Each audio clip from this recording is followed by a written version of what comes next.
So ಒಂದು ಪುಟ್ಟ ಹೆಜ್ಜೆ ನಾವು ಇಡ್ತಾ ಇರೋದು ನಾಳೆ ದೊಡ್ಡ ಹೆಜ್ಜೆ ಆಗಿ ನಿಂತ್ಕೊಳ್ಳುತ್ತೆ ಅನ್ನೋ ಒಂದು ನಂಬಿಕೆ ಮೇಲೆ.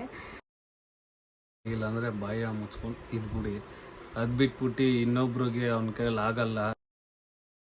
ಹೋದವ್ರು ಹಂಗೆ ಹೋಗ್ತಾನೇ ಇರಬೇಕು. ರಿಟರ್ನ್ ಅಂತೂ ಯಾರನ್ನೂ ಹತ್ರಕ್ಕೆ ಸೇರಿಸ್ಕೊಳ್ಳೋ ಜೈಮಾನೇ ಅಲ್ಲ ನಮ್ದು. ಬೇಡ, ಅವೆಲ್ಲ ಮಾಡಕ್ ಹೋಗ್ಬೇಡ್ರಿ.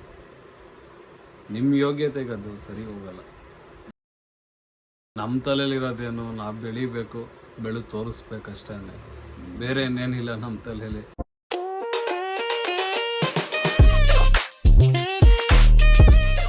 ಹಲೋ, ನಮಸ್ಕಾರ, ಎಲ್ಲರೂ ಹೇಗಿದ್ದೀರಾ? Welcome back to my YouTube channel. ತುಂಬ ದಿನ ಆದಮೇಲೆ ವ್ಲಾಗ್ ಸ್ಟಾರ್ಟ್ ಮಾಡ್ತಾ ಇದ್ದೀನಿ. ಲೈಕ್ ಯುಗಾದಿ ಹಬ್ಬದ ವ್ಲಾಗ್ಗೆ ಲಾಸ್ಟ್ ಅನ್ಸುತ್ತೆ. ತಿರ್ಗಾ ವ್ಲಾಗ್ಸ್ ಮಾಡೋಕ್ಕಾಗಿಲ್ಲ, ತುಂಬಾ ಬ್ಯುಸಿ ಇದ್ದೆ. ಒಂದು ವಿಷಯದ ಬಗ್ಗೆ ತುಂಬ ವರ್ಕೌಟ್ ಮಾಡ್ತಾ ಇದ್ವಿ. ಸೊ ಹಾಗಾಗಿ ಟೈಮೇ ಸಿಕ್ಕಿಲ್ಲ ವ್ಲಾಗ್ಸ್ ಮಾಡೋದಕ್ಕೆ.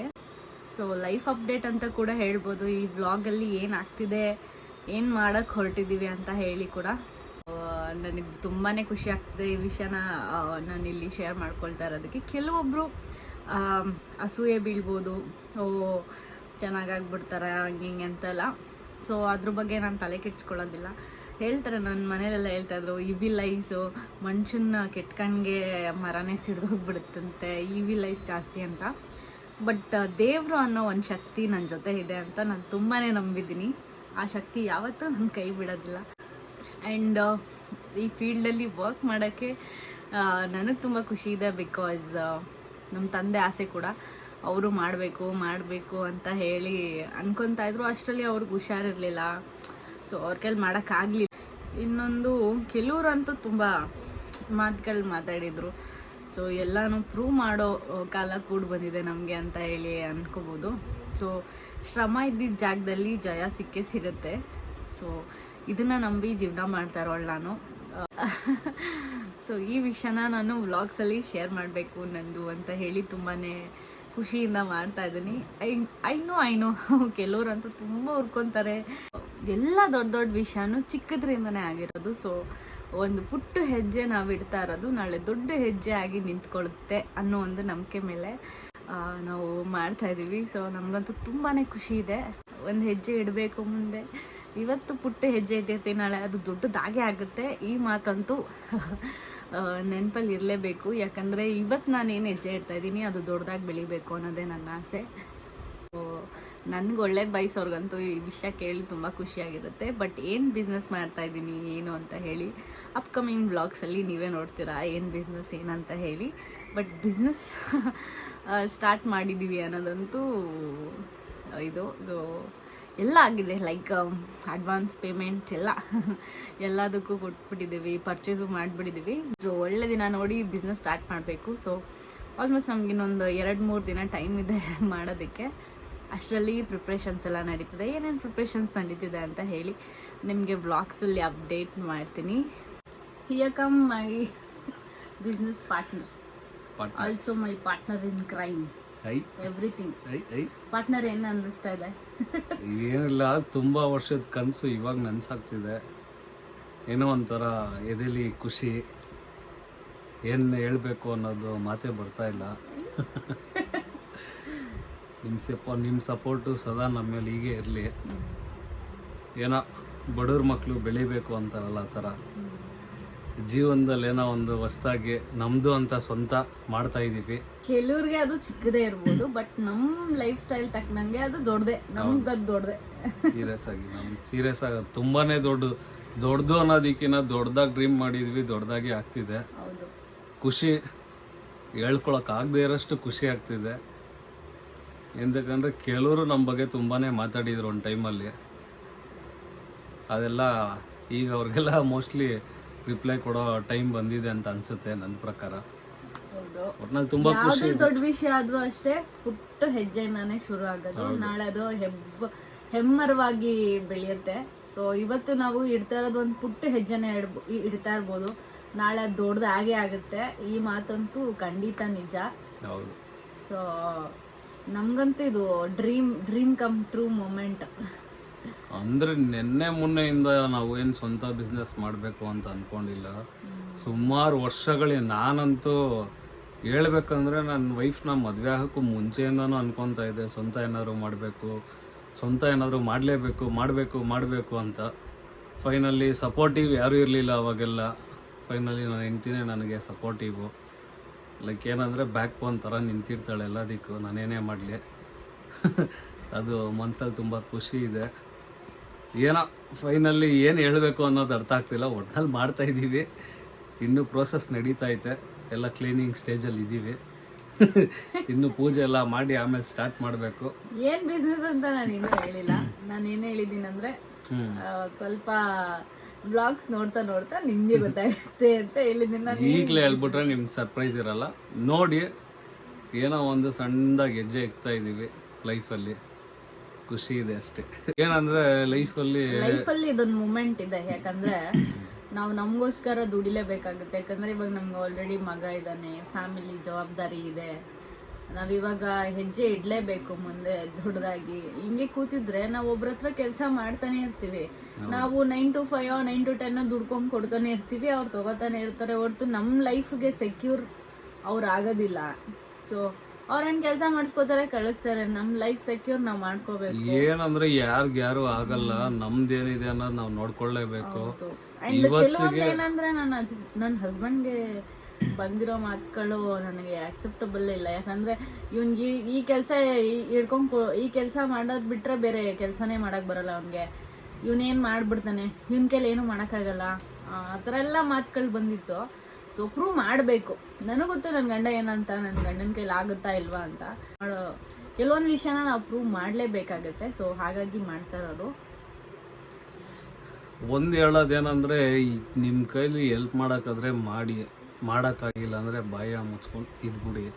ಅದು ಬಿಟ್ಬಿಟ್ಟು ಇನ್ನೊಬ್ರಿಗೆ ಅವನ ಕೈಲಿ ಆಗಲ್ಲ, ಮಾಡೋಕ್ಕಾಗಲ್ಲ, ಅವನಿರೋದೇ ಹಿಂಗೆ, ಅಪ್ಪ ಹಾಕಿದ ಆಲದ ಮರ ಅನ್ನೋ ಥರ. ಈಗ ಅಪ್ಪ ಶ್ರಮ ಪಟ್ಟಿಲ್ಲ ಅಂದರೆ ಮಕ್ಕಳೂ ಶ್ರಮ ಪಡಲ್ವಾ? ಆಟೋ ಡ್ರೈವರ್ ಮಕ್ಕಳೆಲ್ಲ ಏನೇನೋ ಓದಿ ಏನೇನೋ ಸಾಧನೆಗಳೆಲ್ಲ ಮಾಡಿದ್ದಾರೆ, ನಾವು ಮಾಡಲ್ವಾ? ಯಾವತ್ತೇ ಆಗಲಿ ಒಬ್ಬ ಮನುಷ್ಯನ ಬೇಗ ಜಡ್ಜ್ ಮಾಡೋಕ್ಕೆ ಹೋಗಬೇಡಿ. ಎಂತಕ್ಕಂದರೆ ಇವತ್ತು ಹಿಂಗಿರೋ ನಾಳೆ ಹಿಂಗೆ ಇರ್ತೀವಿ ಅಂತ ಹೇಳೋಕ್ಕಾಗಲ್ಲ. ದೇವ್ರು ಯಾವಾಗ ಯಾರನ್ನ ಕೈ ಹಿಡಿತಾನೆ ಅಂತಲೇ ಹೇಳೋಕ್ಕಾಗಲ್ಲ. ಸೊ ಯಾರ ಬಗ್ಗೆನೂ ಅಷ್ಟು ಈಸಿಯಾಗಿ ಮಾತಾಡೋಕ್ಕೆ ಹೋಗಬೇಡಿ. ಮನದಾಳದ ಮಾತು. ಜೊತೆ ಯಾರೋ ಬೇರೆಯವ್ರು ಹೇಳಿದರೆ ಬೇಜಾರಾಯ್ತಾಯ್ತೋ ಇಲ್ವಾ ಗೊತ್ತಿರಲಿಲ್ಲ ನನಗೆ. ಜೊತೇಲಿ ಇರೋರೇ ನನಗೆ ಹೇಳಿದ್ದು, ನಿನ್ನ ಕೈಲಿ ಏನೂ ಮಾಡೋಕ್ಕಾಗಲ್ಲ ಅಂತ. ಸೊ ಹೋಪ್ಫುಲ್ಲಿ ಅವ್ರು ಹೇಳಿರೋ ಆ ಮಾತಿಂದನೇ ಫೈನಲಿ ಮೋಟಿವೇಶನ್ ಆಗಿ ಇದೆಲ್ಲ ಆಗ್ತಾ ಇರೋದು. ಓದೋರು ಹಂಗೆ ಹೋಗ್ತಾನೇ ಇರಬೇಕು. ರಿಟರ್ನ್ ಅಂತೂ ಯಾರನ್ನೂ ಹತ್ರಕ್ಕೆ ಸೇರಿಸ್ಕೊಳ್ಳೋ ಜೈಮಾನೇ ಅಲ್ಲ ನಮ್ಮದು. ಓದೋರು ರಿಗ್ರೆಟ್ ಆಗೋ ಥರ ಅಂತೂ ಬದುಕೆ ತೋರಿಸೋದು ನಾವು. ಸೊ ಈಗ ಆಲ್ರೆಡಿ ರಿಗ್ರೆಟ್ ಆಗ್ತಾ ಇರ್ತಾರೆ ಹೋಗ್ಬಿಟ್ಟು. ಬಟ್ ಇನ್ನೂ ನೆಕ್ಸ್ಟ್ ಲೆವೆಲ್ಗೆ ರಿಗ್ರೆಟ್ ಆಗಬೇಕು ಜೀವನದಲ್ಲಿ. ನಾವು ಇವ್ರನ್ನ ಕಡೆಗಣಿಸ್ಬಿಟ್ವಿ ಅಂತ ಹೇಳಿ, ಇದಂತೂ ಸತ್ಯ. ಈ ಮಾತಂತೂ ನೆನಪಿರಲಿ ಅಂತಲೇ ಹೇಳಿ ನಾನು ವಿಡಿಯೋ ಮಾಡ್ತಾ ಇರೋದು, ತೋರಿಸ್ಲೇಬೇಕು ಅಂತ. ಎಲ್ಲ ಕಷ್ಟ ಬಂದಾಗ, ಕಷ್ಟ ಅನ್ನೋದು ಮನುಷ್ಯನಿಗೆ ಬಂದೇ ಬರುತ್ತೆ. ಬಟ್ ಕಷ್ಟ ಬಂದಿದೆ ಅಂತ ನಾವು ಇನ್ನೊಬ್ರ ಹತ್ರ ಹೋಗಿ ಹೇಳ್ತೀವಲ್ಲ, ಅವಾಗಲೇ ನಾವು ಮಾಡೋದು ತಪ್ಪು ಫಸ್ಟ್ ಆಫ್ ಆಲ್. ಅಂಡ್ ಅವಾಗ ಅವ್ರ ಯೋಗ್ಯತೆ ಕೂಡ ತೋರಿಸ್ಬಿಡ್ತಾರೆ, ಆಬ್ವಿಯಸ್ಲಿ ತೋರಿಸ್ಬಿಡ್ತಾರೆ. ನಾವು ಒಬ್ರು ಇಬ್ರು ಬಗ್ಗೆ ಅಲ್ಲ, ಸುಮಾರು ಜನ ನನ್ನ ಕಷ್ಟ ಅಂತಂದಾಗ ಯಾರ್ಯಾರೇನು ಹೆಲ್ಪ್ ಮಾಡಿದವರು ಇದ್ದಾರೆ, ಇಲ್ಲ ಅಂತ ಹೇಳಲ್ಲ. ತುಂಬ ಜನನೂ ಹೆಲ್ಪ್ ಮಾಡಿದ್ದಾರೆ, ನನಗೋಸ್ಕರ ಏನೇನೋ ಮಾಡಿದ್ದಾರೆ. ಬಟ್ ಕೆಲವರು ಮಾತ್ರ ಈ ಥರ ಉಲ್ಟಾ ಹೇಳೋದು, ನಿನ್ನ ಕೈಲಾಗಲ್ಲ, ಮುಂದೆ ಹೆಲ್ಪ್ ಮಾಡೋದು, ಹಿಂದ್ಗಡೆ ಹೋಗಲ್ಲ ಆಗಲೇ ಇದು ಮಾಡೋದು ಬೇಡ. ಅವೆಲ್ಲ ಮಾಡೋಕ್ಕೆ ಹೋಗ್ಬೇಡ್ರಿ. ನಿಮ್ಮ ಯೋಗ್ಯತೆಗೆ ಅದು ಸರಿ ಹೋಗಲ್ಲ. ಒಳ್ಳೇದು ಮಾಡ್ರಿ, ಆಗಿಲ್ಲ ಅಂದರೆ ಸುಮ್ಮನಿದ್ಬಿಡಿ. ನಮ್ಮ ಕೈಲಿ ಆಗಲ್ಲ ಅಷ್ಟೇ, ನಾವೇನು ಮಾತಾಡೋದು ಬೇಡ ಅಂತ ಸುಮ್ಮನೆ ಟಾಂಟ್ ಮಾಡಿ ನಮ್ಮನ್ನೆಲ್ಲ ರೊಚ್ಚಿಗೆ ಬಿಡಿಸಿ ನಾವ್ ಅದನ್ನ ಮೋಟಿವೇಶನ್ ಆಗಿ ತಗೊಂಡು ನಾವೇನೋ ಮಾಡಿ ನಾವು ಸಖತ್ತಾಗಿ ನೀವ್ ಯಾಕೆ ರಿಗ್ರೆಟ್ ಮಾಡ್ಕೋತೀರಾ ಅಯ್ಯೋ ಅಂತ ಉರ್ಕೊಳ್ರಿ. ನಮ್ಮ ತಲೆಯಲ್ಲಿರೋದೇನು, ನಾವು ಬೆಳಿಬೇಕು, ತೋರಿಸ್ಬೇಕಷ್ಟೇ, ಬೇರೆ ಇನ್ನೇನಿಲ್ಲ ನಮ್ಮ ತಲೆಯಲ್ಲಿ. ನಿಮ್ಗೆ ಉರಿಸ್ಬೇಕು ಅಂತನೂ ನಾವಿಲ್ಲ. ನಾನು ನೋಡ್ಕೋತಾರ ನಮ್ಮ ಲೈಫ್ ನಾನು ನೋಡ್ಕೊತಾರದು, ನಿಮಗೋಸ್ಕರ ಅಂತ ನಾವೇನು ಮಾಡ್ತಾ ಇಲ್ಲ. ನಮ್ಮ ಜೀವನ, ನನ್ನ ಮಗು ಇದೆ, ನನ್ನ ಮಗುಗೋಸ್ಕರ ನಾನು ಇವಾಗ ಶ್ರಮ ಪಡಲೇಬೇಕು. ಹಗಲು ರಾತ್ರಿ ದುಡಿಯೋಕೆ ನಾನು ರೆಡಿ ಇದ್ದೀನಿ. ಯಾರಿಗೋ ದುಡಿಯೋಕೆ ರೆಡಿ ಇಲ್ಲ, ನನಗೋಸ್ಕರ, ನನ್ನ ಫ್ಯಾಮಿಲಿಗೋಸ್ಕರ ದುಡಿಯೋಕೆ ರೆಡಿ ಅಷ್ಟೇ. ಬೇರೆಯವ್ರಿಗೆಲ್ಲ ಮಾಡಿ ಶ್ರಮ ಪಡೋ ವ್ಯಕ್ತಿ ನಾನಲ್ಲ. ನನಗೋಸ್ಕರ ಅಂತ ಬಂದರೆ ಹಗಲು ರಾತ್ರಿನೂ ದುಡಿತೀನಿ, ಮಧ್ಯರಾತ್ರಿಗೆ ಹೋಗು ತೆಗಿತೀನಿ, ಆ ಥರ. ನಮ್ಮಪ್ಪ ಕನ್ಸ್ ಕಾಣ್ತಾ ಇದ್ರು ನನ್ನ ಸ್ವಂತ ಬಿಸ್ನೆಸ್ ನನ್ನ ಮಗ್ಳಿಗೆ ಹಾಕೊಂಡ್ ಕೊಡ್ಬೇಕು ಅಂತ ನಮ್ಮಪ್ಪ ಮಾಡಿದ್ರು. ಬಟ್ ಅವ್ರು ಮಾಡಿ ಅವ್ರ ಜನ್ರೇಷನ್ಗೆ ಮುಗೀತು. ಅವರು ಕೆಳಗೆ ಬಿದ್ದಂಥ ಕಾಲಕ್ಕೆ ನನಗೆ ಮಾಡ್ಕೊಂಡು ಕೊಡಬೇಕು ಅಂತ ಅವ್ರು ಸಿಕ್ಕಾಪಟ್ಟೆ ಆಸೆ ಇಟ್ಟಿದ್ರು. ಆದರೆ ಅದಾಗಲಿಲ್ಲ ಅವ್ರು ತೀರೋದ್ಮೇಲೆ. ಆ್ಯಂಡ್ ನಮ್ಮಮ್ಮಂಗೆ ಆಸೆ ಇತ್ತು, ಆದರೆ ನಮ್ಮಮ್ಮಂಗೆ ಎಲ್ಲರೂ ಹೇಳಿ ಎದುರಿಸ್ತಾ ಇದ್ರು, ಯಾರು ಗಂಡಿಕ್ಕಿಲ್ಲ, ನೀನು ಮಾಡಿದ್ರೆ ಹೆಂಗಾಗ್ಬಿಡುತ್ತೆ, ನಿನಗೆ ಸಪೋರ್ಟ್ ಸಿಸ್ಟಮ್ ಬೇಕು ಅಂತ ಹೇಳಿ. ನಮ್ಮಮ್ಮ ವೆಯ್ಟ್ ಮಾಡ್ತಿದ್ರು, ನನಗೂ ಟೈಮ್ ಬರುತ್ತೆ ಮಾಡಬೇಕು ಅಂತ ಹೇಳಿ. ಸೊ ನಮ್ಮಮ್ಮಂಗೆ ಅದೊಂದು ಇತ್ತು, ಯಾರಾದರೂ ಗಂಡಸರು ಮನೇಲಿ ಹೆಲ್ಪಿಂಗಲ್ಲಿದ್ದರೆ ಅಥವಾ ಗಂಡಸರು ಮನೇಲಿ ಇದ್ದರೆ ಅದೊಂದು ಶಕ್ತಿ ಥರ ಇರುತ್ತೆ. ಸೊ ಆ ಮೂಮೆಂಟ್ಗೋಸ್ಕರ ಕಾಯ್ತಾ ಇದ್ವಿ ಇಷ್ಟು ವರ್ಷ. ಈಗ ಅದು ಫೈನಲಿ ನಮ್ಮ ಮನೇಲಿ ಇಬ್ರು ಗಂಡ್ಮಕ್ಳಿದ್ದಾರೆ. ಸೊ ನಾವು ಅದಕ್ಕೆ ಈ ಹೆಜ್ಜೆನ ಮುಂದೆ ಇಡ್ತಾ ಇದ್ವಿ. 6 months ಪ್ರೋಸೆಸ್ ಇದ್ದು 6 monthsಯಿಂದ ನಮ್ಮ ಶ್ರಮ ಹಾಕಿ ಹುಡ್ಕೋದು ಇದೇ ಆಯಿತು. ಆ್ಯಂಡ್ ನಮಗೆ ತಕ್ಕ ಹಾಗೆ ನಮ್ಮ ಮನೆಗೆ ಹತ್ರ ಆಗೋ ಥರ ಅಂದರೆ ಇದನ್ನು ಮಾಡಬೇಕು ಅಂದಾಗ ಎಷ್ಟು ಕಷ್ಟಪಟ್ಟಿದ್ದೀವಿ ಅಂದರೆ ಒಂದೊಂದ್ಸಲಿ ಅನ್ಸ್ಬಿಡೋದು ಏನೋ ಬೇಡ, ಸುಮ್ಮನೆ ಕೆಲಸಕ್ಕೆ ಹೋಗ್ಬಿಡೋಣ ಬೆಸ್ಟು ಅನ್ನೋ ಥರ ಎಲ್ಲ ಫೀಲ್ ಬಂದ್ಬಿಟ್ಟಿತ್ತು. ಅದರಲ್ಲೂ ಮತ್ತೆ ಇಲ್ಲ, ನಾನು ಏನೇ ಕೆಲ್ಸಕ್ಕೆ ಹೋದ್ರೂ ದುಡಿಯೋದು ಬೇರೆಯವ್ರಿಗೆ ಆಗುತ್ತೆ, ನನಗೆ ಆಗಲ್ಲ ಅಂತ ಅಂದ್ಕೊಂಡು ಮತ್ತೆ ಫ್ರೀ ಆದಾಗಲೆಲ್ಲ ಬರೀ ಹೋಗೋದು ಅಂಗಡಿಗಳು ಹುಡ್ಕೋದು ಎಲ್ಲಿಂದ ಎಲ್ಲೆಲ್ಲೋ ಹೋಗ್ಬಿಟ್ಟಿದ್ದೀವಿ. ರೇಡಿಯಸ್ ಏನಿಲ್ಲ ಅಂದರೆ ಒಂದು 15 ಕಿಲೋಮೀಟ್ರ್ 20 ಕಿಲೋಮೀಟ್ರ್ ದೂರ ಎಲ್ಲ ನೋಡ್ಬಿಟ್ಟಿದ್ದೀವಿ.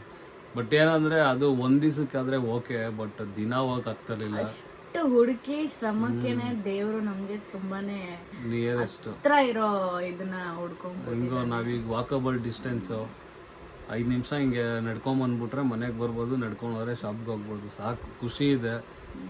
ಏನೋ ಒಂದು ಪಾಸಿಟಿವ್ ಅಂದರೆ ದೇವ್ರಿದ್ದಾನೆ, ಕೈ ಹಿಡಿತಾನೆ, ನಂಬಿದ್ದೀವಿ, ನಮ್ಮ ರಾಯರಿದ್ದಾರೆ, ಅದೇ ಖುಷಿ, ಇನ್ನೇನಿಲ್ಲ. ನಮ್ದವ್ರ ಕೈ ಯಾವತ್ತೂ ಬಿಡಲ್ಲ. ಕಷ್ಟಪಡ್ಬೇಕಷ್ಟೇ ಲೈಫಲ್ಲಿ, ಇನ್ನೇನಿಲ್ಲ. ಸುಮ್ಮನೆ ಕೂತ್ಕೊಂಡ್ರೆ ಏನೂ ಆಗಲ್ಲ, ಕಷ್ಟಪಟ್ರೆ ಅದಕ್ಕೊಂದು ಶ್ರಮ ಅನ್ನೋ ಸಿಕ್ಕುತ್ತೆ ಅನ್ನೋದು ನಮ್ಮ ಪಾಲಿಸಿ. ಹೆಂಗೋ ಇಷ್ಟು ಒಂದು ಈ 6 months ಏನಿದೆಯೋ ಪ್ರೊಸೀಜರ್ ನಾವು ಓಡಾಡಿ ಮಾಡಿ, ಅದರಲ್ಲಿ ನಾನು ಒಂಥರ ಬೇಜಾರಾಗಿದ್ದು, ನನ್ನ ಹೆಂಡ್ತಿನೂ ಬೇಜಾರಾಗಿದ್ದು, ಅಯ್ಯೋ ಆಗಲ್ಲ ಹುಡ್ಕೋಕ್ಕೆ. ಅವೆಲ್ಲ ನೋಡಿ ನಮಗೆ ಹೆಂಗಾಗ್ಬಿಟ್ಟಿದ್ವು ಅಂದರೆ ನೀವು ಲಿಟ್ರಲಿ ನಂಬಲ್ಲ. ಅಂದ್ರೆ ನಮ್ಗೆ ಹಾಕ್ತಿತ್ತು, ಬಟ್ ನಮ್ಮ ಬಜೆಟ್ ತಕ್ಕನಂಗೆ ಅದು ಇರ್ತಿರ್ಲಿಲ್ಲ. ಇಲ್ಲಾಂದ್ರೆ ಅದು ಈಗ ನಮ್ಮ ಬಜೆಟ್ ಸರಿ ನಾವು ಅದಕ್ಕೆ ಅಡ್ಜಸ್ಟ್ ಮಾಡೋಣ ಅನ್ಕೊಂಡ್ರು ಆ ಶಾಪ್ ಆ ಥರ ನಮ್ಗೆ ಇಷ್ಟ ಆಗೋ ಥರ ಇರ್ತಿರ್ಲಿಲ್ಲ. ಆ್ಯಂಡ್ ಕೆಲವೊಂದು ಇಲ್ಲಿದ್ರೆ ಇನ್ನೊಂದು ಕೆಲವೊಂದು ಊರು ಬಿಟ್ಟು ಆಚೆ ಹೋಗ್ಬೇಕಿತ್ತು, ಅಷ್ಟು ದೂರ ಇರ್ತಿತ್ತು. ಇಷ್ಟ ಆದರೂ ಅದು ದೂರ ಇರ್ತಿತ್ತು, ಡಿಸ್ಟೆನ್ಸ್ ದೂರ ಆಗ್ತಿತ್ತು. ನಮಗೆ ಹತ್ರ ಇರಬೇಕಿತ್ತು ಮನೆಗೆ. ಆ್ಯಂಡ್ ವಾಕಬಲ್ ಡಿಸ್ಟೆನ್ಸಲ್ಲಿ ಎಕ್ಸೆಪ್ಟ್ ನಾವು ಆಗ ಅಷ್ಟು ಹತ್ರ ಸಿಗುತ್ತೆ ಅಂತ ಅಂದ್ಕೊಂಡಿರಲಿಲ್ಲ, ಬಟ್ ಸಿಕ್ಕಿದ್ದು ಲಕ್ಕೇನೆ. ಬಟ್ ನಾವು ಹುಡುಕ್ತಾ ಇದ್ದಿದ್ದೆ ಎಲ್ಲೋ, ಅದು ಸಿಕ್ಕಿದ್ದೆ ಎಲ್ಲೋ, ಎಲ್ಲ ವಿಪರ್ಯಾಸ ಅನಿಸುತ್ತೆ. ನಮ್ಮ ಲೆವೆಲ್ಗೆ, ನಮ್ಮ ರೇಂಜ್ ಏನಿದೆಯೋ ಅದಕ್ಕದು ಫುಲ್ ಸ್ಯಾಟಿಸ್ಫ್ಯಾಕ್ಷನ್ ಆಗಿದೆ, ಸಾಕಷ್ಟೇ. ಖುಷಿಯಾಗಿದ್ದೀವಿ, ಅದಕ್ಕೆ ಓಡಾಡ್ತಾ ಇದ್ದೀವಿ, ಏನೇನು ಮಾಡ್ಬೇಕು, ಏನೆಲ್ಲ ರೆಡಿ ಮಾಡ್ಕೋಬೇಕು. 3 days ಓಪನಿಂಗ್ ಆಗುತ್ತೆ, ಅಷ್ಟರಲ್ಲಿ ನಾವೆಲ್ಲ ಸೆಟಪ್ ಮಾಡ್ಕೋಬೇಕು ಶಾಪ್ ಫುಲ್ಲು. ಆ್ಯಂಡ್ ಪೂಜೆಗೂ ಎಲ್ಲ ಡೇಟ್ ಎಲ್ಲ ಫಿಕ್ಸ್ ಆಗಿದೆ. ಆ್ಯಂಡ್ ಯಾರಾದರೂ ಬೇಕಾದವ್ರನ್ನ ಕರೆದು ಪೂಜೆ ಮಾಡಿ ಬಿಸ್ನೆಸ್ ಸ್ಟಾರ್ಟ್ ಮಾಡೋದೆ, ಬೇರೆ ಏನು ಬ್ಯಾಲೆನ್ಸ್ ಇಲ್ಲ. ಸೊ ಏನು ಬಿಸ್ನೆಸ್ ಯಾವುದು, ಏನು ಶಾಪ್ ಅದು ಅಂತ ಎಲ್ಲ ನೀವು ಹೋಗ್ತಾ ಬ್ಲಾಗ್ಸಲ್ಲಿ ನೋಡ್ತಾ ಹೋದರೆ ಗೊತ್ತಾಗುತ್ತೆ. ಸೊ ಯಾರಾದರೂ ಗೊತ್ತಿದ್ರೆ ಕಮೆಂಟ್ ಮಾಡಿ ಏನಿರ್ಬೋದು ಅಂತ ಹೇಳಿ, ಸುಮ್ಮನೆ ಗೆಸ್ ಮಾಡಿಬಿಟ್ಟು ಕಮೆಂಟ್ ಮಾಡಿ ಅಷ್ಟೇ. ನೋಡೋಣ ಒಂದು ಗೆಸ್ಸು ಅಷ್ಟೇ, ಏನಿರ್ಬೋದು ನಮ್ಮಿಬ್ರಿಗೂ. ನಾವಿಷ್ಟು ಮಾತಾಡ್ತಾ ಇದ್ದೀವಿ ಅಂದರೆ ಏನಿರ್ಬೋದು ಅಂತ. ನಮ್ಮಿಬ್ರಿಗೂ ಆ ಬಿಸ್ನೆಸ್ ಮ್ಯಾಚ್ ಆಗಲ್ಲ, ಬಟ್ ನಮ್ಮಿಬ್ರಿಗೂ ಅದೇ ಇಷ್ಟ. ಅದು ನೋಡಿದವ್ರಿಗೆ ಓ ಇವರಿಬ್ರಿಗೂ ಈ ಬಿಸ್ನೆಸ್ ಅಂತ ಅನ್ಸುತ್ತೆ, ಬಟ್ ನಮ್ಮಿಬ್ರಿಗೆ ಅದೇ ಇಷ್ಟ, ನಾವು ಅದೇ ಮಾಡಬೇಕು ಅಂತಾನೆ ಇದ್ದಿದ್ದು. ಸೊ ಅದೇ. ಬಟ್ ಏನು ಕೋಇನ್ಸಿಡೆನ್ಸ್ ಅಂದರೆ ಅವಳ ಮನಸ್ಸಲ್ಲೂ ಇತ್ತು, ನನ್ನ ಮನಸ್ಸಲ್ಲೂ ಇತ್ತು ನಾವು ಬಿಸ್ನೆಸ್ ಮಾಡಬೇಕು ಅನ್ನೋದು. ಬಟ್ ಹೇಳ್ಕೊಂಡಿರ್ಲಿಲ್ಲ ಅಷ್ಟೇ. ಅದು ನಿಧಾನ ಅದೇ ಹೇಳಲ್ವ, ಎಲ್ಲ ಕಾಲ ಬರಬೇಕು, ಶುಭಗಳಿಗೆ ಬರಬೇಕು ಅಂದರೆ ಯಾರನ್ನೂ ಕೇಳಲ್ಲ ಅಂತಾರಲ್ಲ, ಹಂಗೆ ಅಷ್ಟೇ. ಈ ವಿಡಿಯೋಲಿ ಕ್ಲಾರಿಫಿಕೇಶನ್ ಕೊಟ್ಟಿದ್ದೀನಿ ಏನೇನು ಆಗ್ತಿದೆ ಏನಂತ. ಐ ಹೋಪ್ ಸೊ ನಿಮಗೂ ನಮ್ಮ ಲೈಫ್ ಅಪ್ಡೇಟ್ ಎಲ್ಲ ಗೊತ್ತಾಗಿರುತ್ತೆ. ಸೊ ನಮ್ಗೆ ಒಳ್ಳೆ ಬಯಸೋರ್ಗಂತೂ ತುಂಬ ಖುಷಿಯಾಗಿರುತ್ತೆ, ವಾವ್ ನಮ್ಮ ಹುಡುಗರು ಸೂಪರ್ ಅಂತ ಏನೋ ಮಾಡ್ತಿದ್ದಾರೆ ಅಂತ. ನಮ್ಮನ್ನು ಕಂಡ್ರೆ ಆಗದೆ ಇರೋರಂತೂ ಇಲ್ಲಿಗೆ ಬಂದ್ಬಿಟ್ಟಿರ್ತೀವಿ. ಏನಿರ್ಬೋದು, ಯಾಕೆ, ಏನು ಇದೆಲ್ಲ ಏನಕ್ಕೆ ಅಂತ ಹುರ್ಕೊಂಡು ಮಾತಾಡ್ತಿರ್ತಾರೆ. ಯಾರಿಗೋಸ್ಕರನೂ we don't care about anybody's opinion. One ಟೈಮಲ್ಲಿ ತಲೆ ಕೆಡ್ಸ್ಕೊತಾ ಇದ್ವೇನೋ ಅವ್ರ ಬಗ್ಗೆ ಇವ್ರ ಬಗ್ಗೆ ಎಲ್ಲ. ಈಗ ಹೆಂಗಾಗ್ಬಿಟ್ಟಿದೆ ಅಂದರೆ ನಮ್ಮ ಬಗ್ಗೆ ನಾವು ತಲೆ ಕೆಡ್ಸ್ಕೊಳ್ಳೋಷ್ಟು ಟೈಮ್ ಇಲ್ಲ. ನಮ್ಮ ಫ್ಯೂಚರ್ ಬಗ್ಗೆ ನಾವು ತಲೆ ಕೆಡ್ಸ್ಕೋಬೇಕು. ಯಾರು ಏನಾದರೂ ಮಾಡ್ಕೊಳ್ಳಿ, ನಿಮ್ಮ ಲೈಫ್ ನಿಮ್ಮಿಷ್ಟ, ನಮ್ಮ ಲೈಫ್ ನಮ್ಮ ಇಷ್ಟ. ಯಾರ ಬಗ್ಗೆನೂ ತಲೆ ಕೆಡ್ಸ್ಕೊಳ್ಳಲ್ಲ. ಯೋಚನೆ ಮಾಡಬೇಡ್ರಿ, ನಮ್ಮ ಬಗ್ಗೆ ಯೋಚನೆ ಮಾಡ್ತಾ ಇರ್ತಾನೆ ಅಂತೆಲ್ಲ ಥಿಂಕ್ ಮಾಡೋಕ್ಕೂ ಹೋಗ್ಬೇಡ್ರಿ. ಅದೆಲ್ಲ ಬಿಟ್ಟಿದ್ದು ಸುಮಾರು ತಿಂಗಳುಗಳೇ ಆಗೋಯ್ತು. ಯಾರ ಬಗ್ಗೆನೂ ಥಿಂಕ್ ಮಾಡೋಷ್ಟು ನೆಸೆಸಿಟಿ ಇಲ್ಲ ನನಗೆ. ನೋಡ್ತಿರೋರು ಗೊತ್ತಿರುತ್ತೆ. ಒಳ್ಳೇದು ಮಾಡಿದವ್ರಿಗೆ ಯಾವತ್ತೂ ನಾವು ಒಳ್ಳೇದೇ ಬಯಸೋದು, ಕೆಟ್ಟದ್ದು ಅಂತೂ ಬಯಸಲ್ಲ. ನಮಗೆ ಕೆಟ್ಟದ್ದು ಬಯಸೋರನ್ನ ದೇವರೇ ನೋಡ್ಕೊಳ್ಳಿ ಅಂತ ಬಿಟ್ಬಿಡ್ತೀವಿ ಅಷ್ಟೇ. ನಾವು ಯಾರ ಬಗ್ಗೆನೂ ಏನೂ ಮಾತಾಡಿಲ್ಲ. ಪುರ್ಸೊತ್ತು ಇಲ್ಲ ಅಷ್ಟು, ನಿಮಗೆ ಕೆಟ್ಟದ್ದು ಬಯಸೋ ಅಷ್ಟು ಪುರ್ಸೊತ್ತೇ ಇಲ್ಲ ನಮಗೆ. ದೇವ್ರು ನೋಡ್ಕೊಂತಾನೆ. ಕರ್ಮ ಕಾಲಾಯ ತಸ್ಮೈ ನಮಃ. ಒಟ್ಟಿನಲ್ಲಿ ಎಲ್ಲ ನಿಮ್ಮಿಂದನೇ. ನೀವೇನೇನು ನಮ್ಮನ್ನ ಡಿಗ್ರೇಡ್ ಮಾಡಿ ಅದರಿಂದ ನಾವು ಮೋಟಿವೇಶ್ನಲ್ ಆಗಿ ತೊಗೊಂಡು, ಇಲ್ಲ ನಮ್ಮ ಲೈಫಲ್ಲಿ ನಾವೇನಾದ್ರು ಒಂದು ಮಾಡಲೇಬೇಕು, ಇಷ್ಟೆಲ್ಲ ಮಾತಾಡ್ತಿದ್ದಾರೆ ಅಂದರೆ ಅದಕ್ಕೆ ಛಲ ತೊಗೊಂಡು ನಾವು ಮಾಡಲೇಬೇಕು ಅಂತ ಇಲ್ಲಿ ಗಂಟ ಬಂದಿರೋದೇ ನಿಮ್ಮಿಂದ. Especially thank you so much. ಇದೇ ಥರ ಇನ್ನೂ ಮಾತಾಡ್ತಾ ಇರಿ. ನಮ್ಮ ಬಿಸ್ನೆಸ್ ಇನ್ನೊಂಚೂರು ಹಂಗೆ ಡೆವಲಪ್ಮೆಂಟ್ ಆಗ್ತಾ ಇರಲಿ. ಮಾತಾಡ್ತಾ ಇರಿ, ನಾವು ಮೇಲೆ ಹೋಗ್ತಾ ಇರ್ತೀವಿ ಅಷ್ಟೇ. Thank you. ನಮಸ್ಕಾರ. ಬಾಯ್.